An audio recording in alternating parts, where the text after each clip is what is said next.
The town of Oak Hill, Pennsylvania was a quiet place known for its beauty throughout the 4 seasons.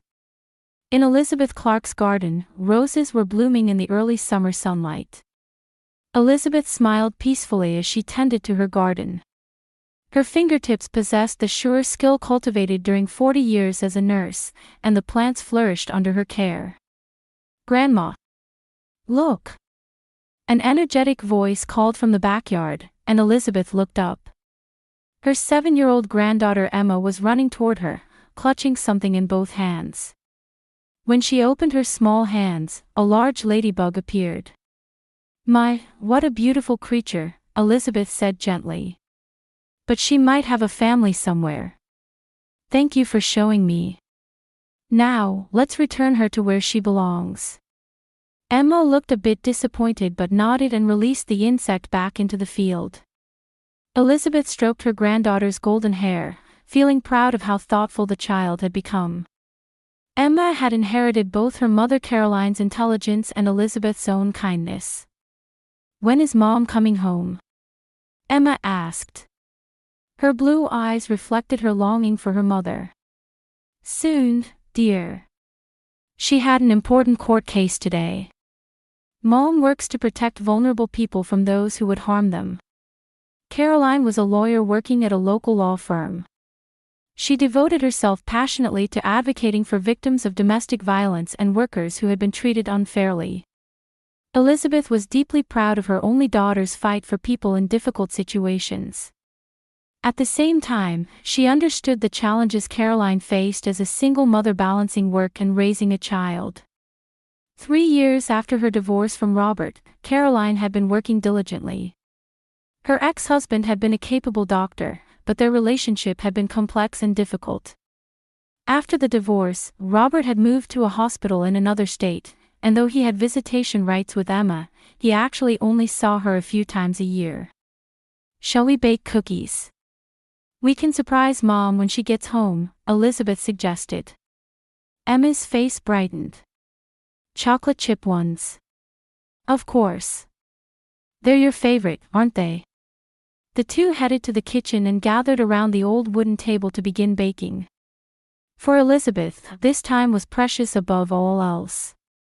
Since retiring, her days had been filled with reading, gardening, and most importantly, time with her granddaughter. Emma often spent weekday afternoons at Elizabeth's house after school, where they would work on homework together, learn about nature, or sometimes simply sit side by side reading books. Around the time the sweet aroma of cookies began wafting from the oven, they heard the front door open.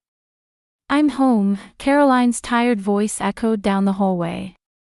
Emma wiped her flour-whitened hands on her apron and rushed to her mother. "Mom! We baked cookies." Caroline, still in her suit, embraced her daughter and gently kissed the top of her head. "That smells wonderful. How was your day?" Elizabeth watched her daughter and granddaughter from a short distance. Dark circles were clearly visible under Caroline's eyes, and her shoulders drooped slightly, perhaps from tension. However, her expression was soft and full of affection when speaking with Emma. "You look tired," Elizabeth offered Caroline a cup of warm tea while Emma was telling her about a textbook. "Thank you, Mom." Caroline showed a grateful smile but quickly returned to a serious expression. "Today's trial was difficult. But I think we'll win." Elizabeth simply nodded. She didn't ask for details about her daughter's work. She understood well the need for confidentiality. Instead, she said, "There's a town festival this weekend.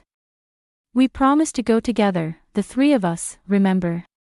"Of course I remember," Caroline answered in a slightly brighter voice. "Emma has been looking forward to it for a week now. I'm so excited," Emma exclaimed while putting a cookie in her mouth. "There'll be cotton candy and a Ferris wheel and games too, right?" "All of that," Elizabeth laughed. "And there's going to be a quilt exhibition. My work will be displayed too." That evening, the 3 shared dinner together. Caroline set aside the fatigue from work for a while and enjoyed conversation with her daughter and mother. Elizabeth felt the strength of their family bond. It was something special that had been nurtured through overcoming difficulties. After dinner, Caroline took Emma home. Elizabeth stood at the front door and watched them get into the car. Monday afternoon, Elizabeth went out to the garden to water the tulip bulbs she had recently planted. The hint of autumn had begun to drift in the air, and it was the season to prepare for winter. While absorbed in this quiet work, she heard the phone ringing from inside the house. "Hello, this is Elizabeth Clark," she answered after wiping the soil from her hands. "Mrs. Clark, I'm calling from the emergency department at St. Joseph's Hospital," a young woman's voice responded. "Your daughter, Caroline Clark, has been in a car accident. She's currently being treated in the emergency room." The receiver nearly slipped from Elizabeth's hand. She quickly tightened her grip and asked in a trembling voice, "How is she? Is it serious?" "The attending physician will explain the details when you arrive. Please come as soon as possible." From her years of experience as a nurse, Elizabeth understood well why hospital staff were reluctant to give details over the phone. It usually meant the situation was serious.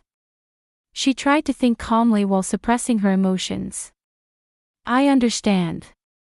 I'll come right away." After hanging up, Elizabeth looked at the clock.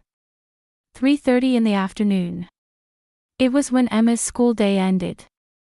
If Caroline had been in an accident, someone needed to pick up Emma. She quickly grabbed her keys and wallet and jumped in her car. When she arrived at the elementary school, many children had already gone home. Emma was sitting on a bench in front of the school building, looking around anxiously. It was clear she was worried that her mother hadn't come to pick her up. As soon as Elizabeth got out of the car, Emma noticed her and showed an expression of relief. "Grandma. Why isn't Mom here?" Elizabeth approached her granddaughter and placed a hand on her small shoulder. "Emma, I need to tell you something," she chose her words carefully. "Mom was in a car accident on her way home. She's in the hospital now." Emma's blue eyes widened. "Is Mom okay? Is she going to die?" Her voice trembled. "No, she's not going to die," Elizabeth said, though she wasn't sure of this herself. But she needed to reassure her granddaughter. "But right now, doctors are looking after her. Let's go see her." Emma held Elizabeth's hand firmly and nodded quietly. She was remarkably brave for a 7-year-old. As Elizabeth headed to the car, she was a bit surprised by her granddaughter's maturity. At the same time, she felt a tightness in her chest, worrying about how serious Caroline's condition might be. In the car, Emma silently stared out the window. Elizabeth glanced at her granddaughter occasionally as she drove. "Mom will be fine," she said. "Mom is a strong person." Emma just nodded. Her small fists were tightly clenched on her knees. After parking in the St. Joseph's Hospital lot, Elizabeth took Emma's hand and hurried to the emergency entrance. After giving her name at the reception, a nurse guided them to a waiting room. "Mrs. Clark, Dr. Morris will be with you shortly to speak with you," the nurse said before leaving. After waiting about 10 minutes, a middle-aged male doctor in a white coat approached them. "Are you Elizabeth Clark? Caroline Clark's family?" Elizabeth nodded and indicated Emma. "I'm her mother. This is her daughter, Emma." "I'm Dr. Morris," he introduced himself, then his expression darkened slightly. "Let me tell you about your daughter's condition." Caroline was in a head-on collision with a car that suddenly changed lanes from the oncoming traffic. Elizabeth gasped. "And her condition?" "She has sustained serious head injuries and is currently unconscious. She also has multiple rib fractures and internal injuries," Dr. Morris continued quietly. "We've already performed emergency surgery, and the bleeding has stopped. She's now receiving intensive care in the ICU." Emma let out a small cry. Elizabeth embraced her granddaughter while asking further, "Is there any danger to her life?" "She's stable at the moment. The next 48 hours will be critical," Dr. Morris looked at Emma and softened his voice. She's young and healthy, so I believe her prospects for recovery are good. Can we see her? Of course. However, visiting hours in the ICU are limited. The little one will need to wear a mask, Dr. Morris said, looking at Emma. Elizabeth exhaled deeply.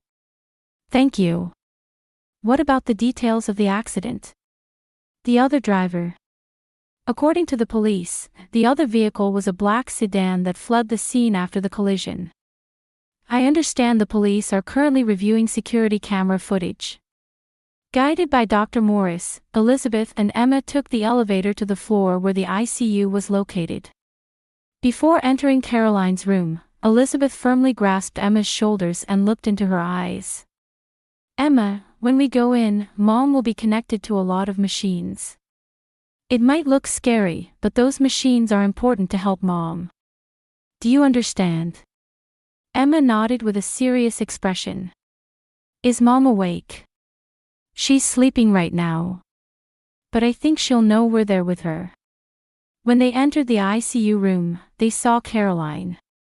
She was connected to multiple IVs and monitoring devices, had abrasions on her face, and her head was wrapped in bandages. Only the regular sound of the ventilator echoed in the quiet room. At first, Emma stopped, seemingly frightened by the sight of her mother. But soon she gathered her courage, approached, and took Caroline's hand. Mom, it's me, Emma. Grandma is here too. Elizabeth, holding back tears, observed her daughter's condition with a professional eye. The monitor readings were stable, but Caroline's complexion was pale, and she looked extremely fragile. Your daughter is very strong, a nurse who had entered the room said. Her vital signs are stable. Thank you, Elizabeth replied. I'm a former nurse. I understand the situation. The nurse nodded and smiled at Emma. Talk to your mom a lot.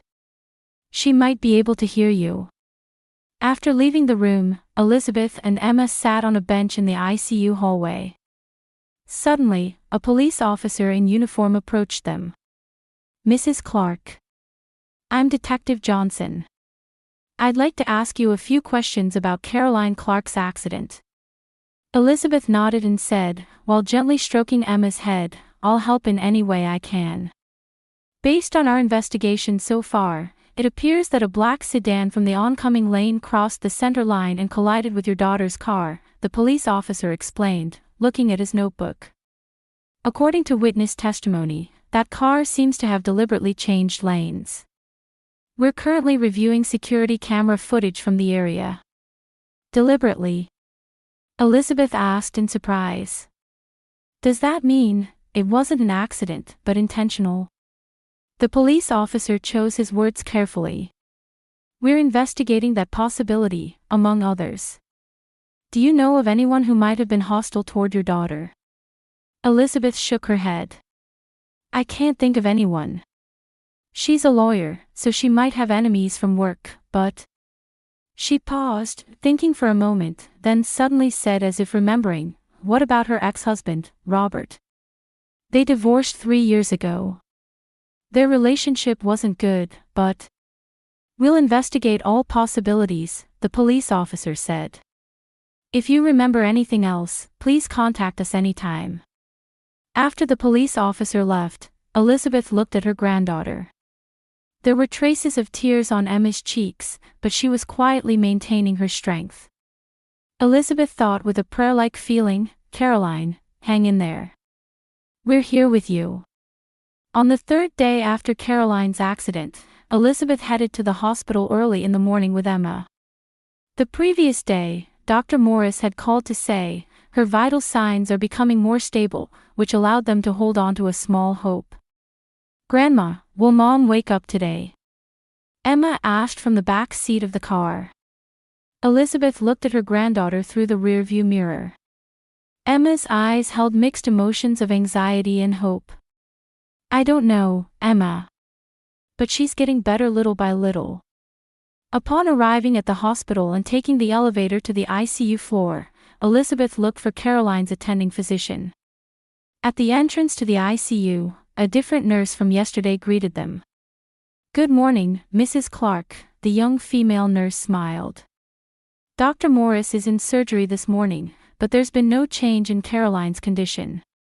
She remains stable." "Thank you," Elizabeth expressed her gratitude and headed toward Caroline's room. Upon entering the room, the same scene as yesterday spread before them. Caroline had her eyes closed and was connected to a ventilator and various devices. However, her complexion seemed a little better. From her experience as a nurse, Elizabeth knew this was a sign of recovery. Emma bravely approached her mother's bed and held Caroline's hand with her small hands. "Good morning, Mom. We're here again today," she spoke quietly. Elizabeth kissed her daughter's forehead gently and checked the monitor values. All were within normal range. She sat down and opened a book she had brought. "Emma, shall we read to Mom? I'm sure she can hear us." Emma nodded, and Elizabeth began reading poetry from her daughter's favorite collection in a soft voice.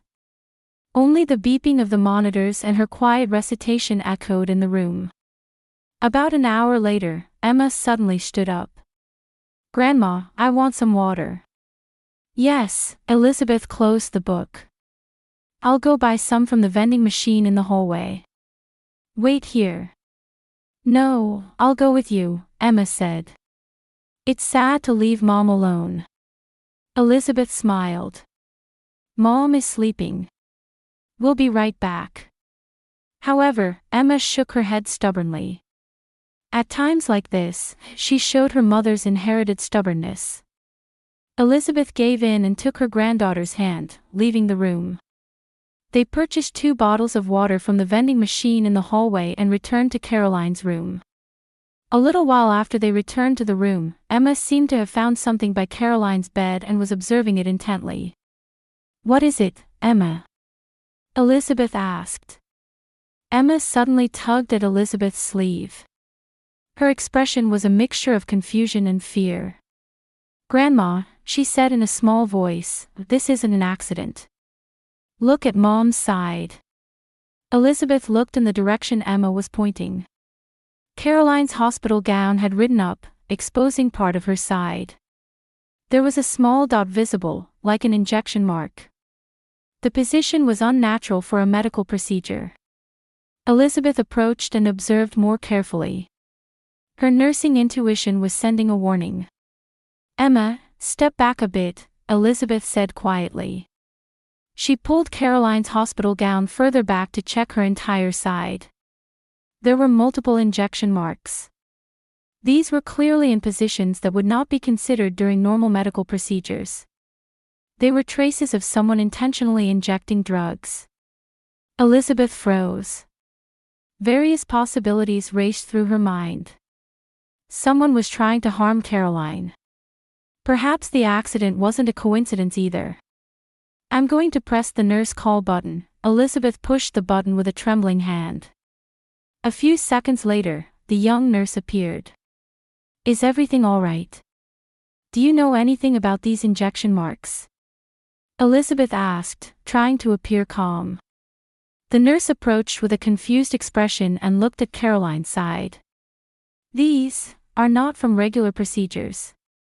I'll check on this." As soon as she left the room, Elizabeth turned to Emma. "Emma, did you see anything?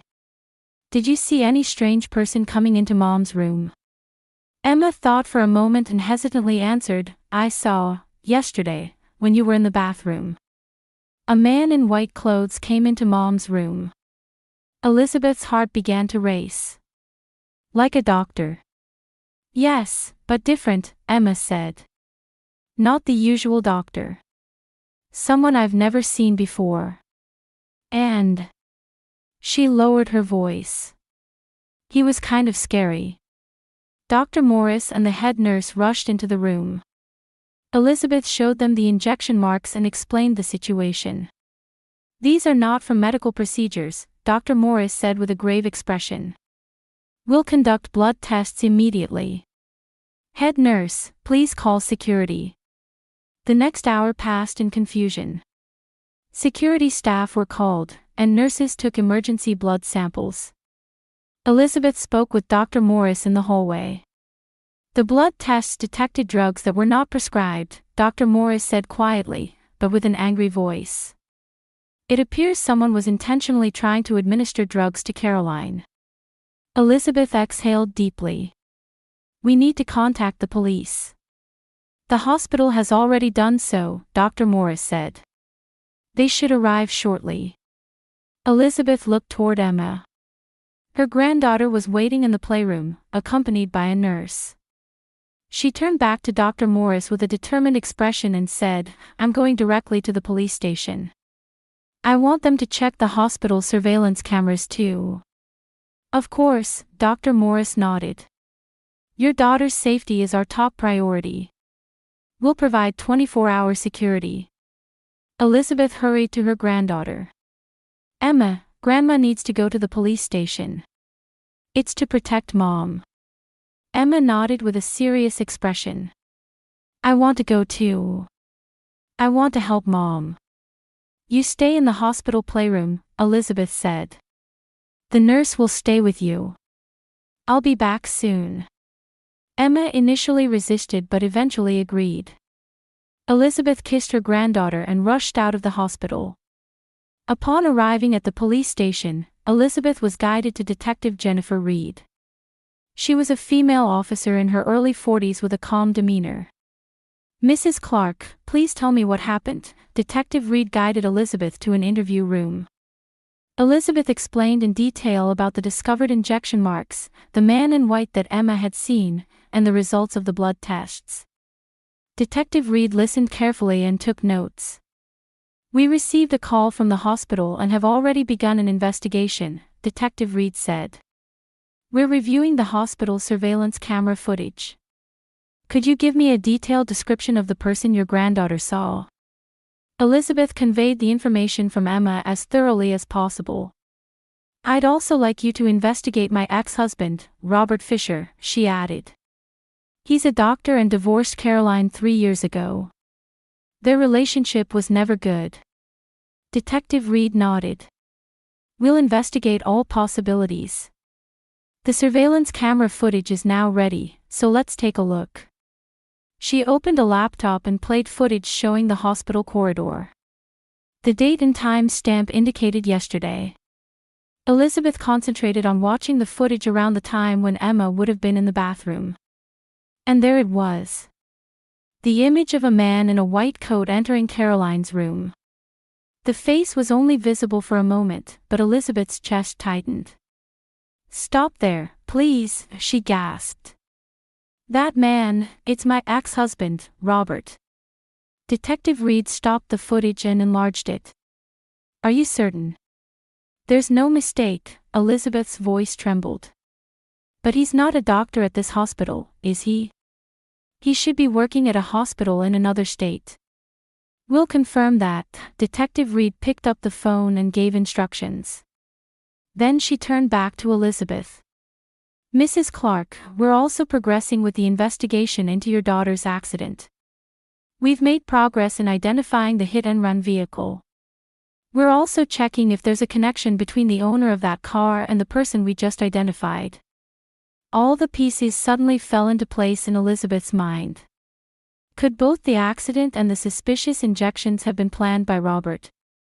But why? Does he have a motive? Detective Reed asked.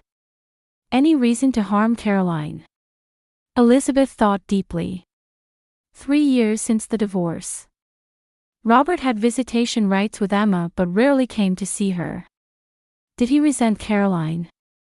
Or Emma, Elizabeth suddenly said. He might have wanted custody of Emma. There was a custody battle during the divorce. Caroline won full custody, but... Detective Reed nodded with a serious expression. We'll conduct a detailed investigation. Mrs. Clark, will also ensure the safety of you and your granddaughter. We'll station officers at the hospital. The next day, things rapidly developed. As Elizabeth was visiting Caroline in her hospital room that morning, Detective Reed arrived. Her expression showed the tension of an important development. "Mrs. Clark, I have something to tell you," Detective Reed said quietly. "Where is Emma?" "She's having breakfast in the hospital cafeteria with a nurse," Elizabeth answered. "Have you found something?" Detective Reed nodded and motioned for her to sit down. "We've arrested Robert Fisher. He was working at a hospital in New Jersey but had apparently taken leave for the past few weeks. We've also found evidence that he hired someone involved in Caroline's accident." Anger and sadness spread through Elizabeth's chest. "Why would he?" She choked on her words. "When we searched his home, we found photos of your daughter, records of her activities, and various drugs," Detective Reed continued quietly. "It appears he was planning to kill Caroline deliberately. We also found drugs that were likely stolen from the hospital pharmacy." "But why?" Elizabeth asked in a trembling voice. "His plan was," Detective Reed explained, choosing her words carefully. "It seems he wanted to gain custody of Emma. If Caroline died, he would automatically be able to claim custody as Emma's father." Elizabeth covered her face with trembling hands. She couldn't believe that Robert, who had been married to Caroline and was in a position to save people as a doctor, had devised such a terrible plan. "Has he confessed?" Elizabeth asked. "Not yet. But the evidence is substantial," Detective Reed answered. "The man he hired has also been arrested and is telling us everything. The accident was planned." The door to the room opened, and Dr. Morris entered. "I have good news," he said quietly. "Caroline's condition is improving.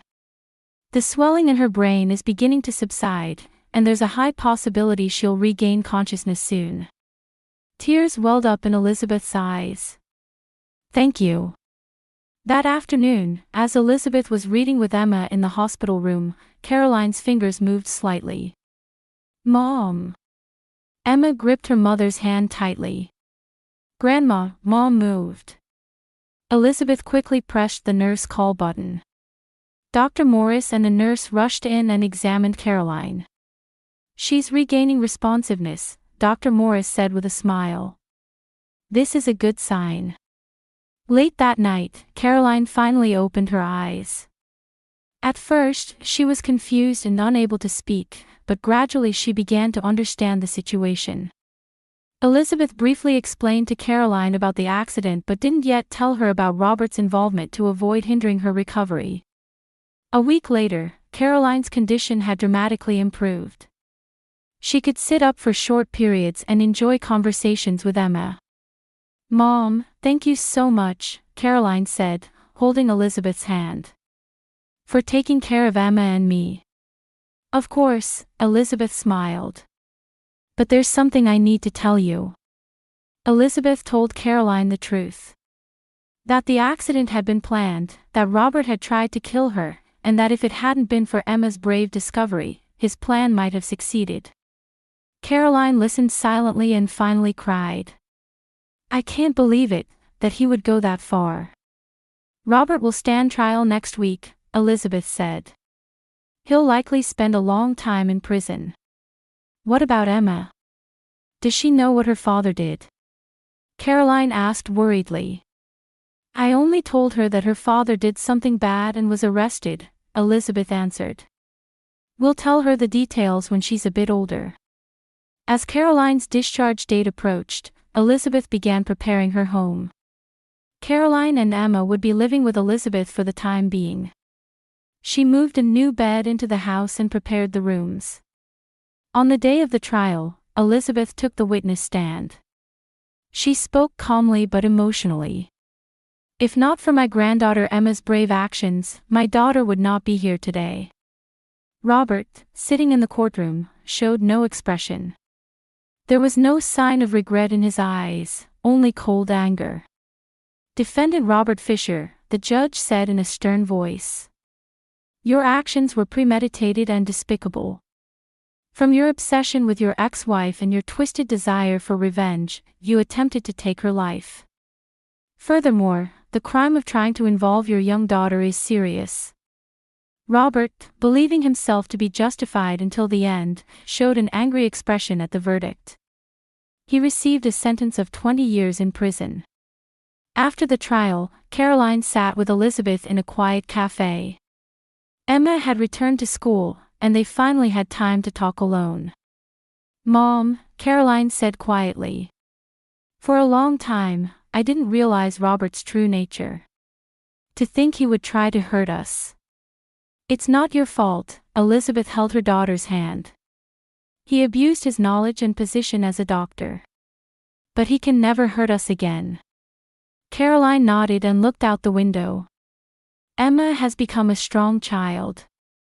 I wonder if she'll grow up to be like her mother." "No," Elizabeth smiled. "She'll grow up to be like you. Brave, with a sense of justice, and full of love." Tears welled up in Caroline's eyes. "I'm going to start a new life. With Emma. We're in this together," Elizabeth said. "Now and always." A year later, in spring, Elizabeth's garden was filled with colorful flowers. Especially the young cherry tree planted in the center, swaying its pale pink petals in the wind. This was a special plant they named the Tree of Hope, which the three of them had planted together after Caroline's discharge. Elizabeth was drinking coffee while looking at the garden from the window. Today was the day of Emma's speech contest, and after Caroline had dropped her daughter off at school, they planned to go watch the contest together. Emma had prepared a speech on the theme of courage and love, which, without touching on the specific details of the incident, would talk about how important family bonds are even in difficult situations. The front door opened, and Caroline entered. She had a more composed expression than before, with a new determination in her eyes. "Mom, are you ready?" Caroline asked with a smile. Emma was really nervous. "But I'm sure she'll be fine." "Yes, I'm ready." Elizabeth stood up and kissed her daughter's cheek. After the incident, Caroline had shifted the focus of her legal activities towards supporting victims of domestic violence and child abuse. Her own experience had become a driving force to help those in similar situations.